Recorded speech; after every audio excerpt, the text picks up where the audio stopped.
भरत, तुम तो राजकाज में बहुत कुशल हो। जब मैं वनवास गया था तब तुमने ही अयोध्या का राजपाट संभाला था, और आज फिर से ये उत्तरदायित्व संभाल लो।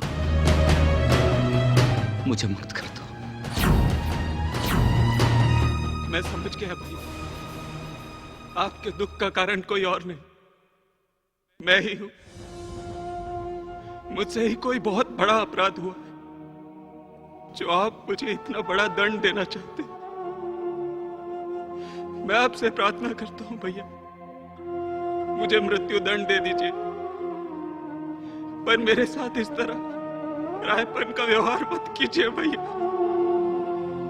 मत कीजिए।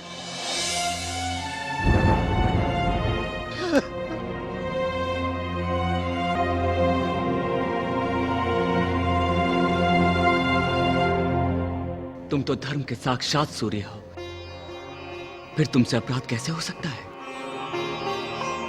तो फिर आपके दिल को दुखाने का अपराध मैंने किया होगा भैया, तभी तो आप हमें अकेला छोड़कर भाभी के साथ वन में जाने की बात कर रहे हैं।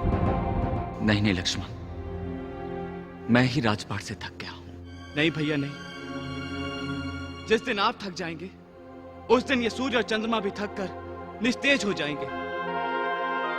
उस दिन ये पृथ्वी भी थक कर अपनी गति पर घूमना बंद कर देगी। वायु भी जिससे उड़ने की गति मांगती है, ऊर्जा भी जिससे चमकने की शक्ति मांगती है, वो कभी थक नहीं सकता भैया, कभी थक नहीं सकता। भैया, पिताश्री के संसार से जाने के बाद आप ही हमारे पिता और महाराज हैं। यदि आप भी हमें छोड़कर जाने की बात कहेंगे तो हमारे सिर पर कौन आशीर्वाद का हाथ रखेगा? हमें अनाथ करके कहीं भी जाने की बात मत कीजिए। यदि हम में से किसी ने कोई भी अपराध किया है तो हमें कठोर से कठोर दंड दीजिए, परंतु हमें छोड़कर जाने की बात मत कीजिए भैया।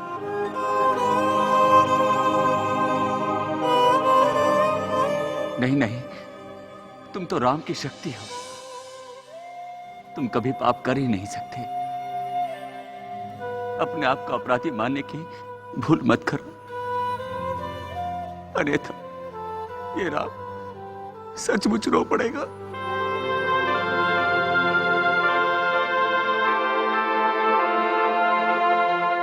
मेरा अनुमान सत्य है, मुझसे ही कोई भूल हुई, मेरे ही कारण आप इतने दुखी हैं।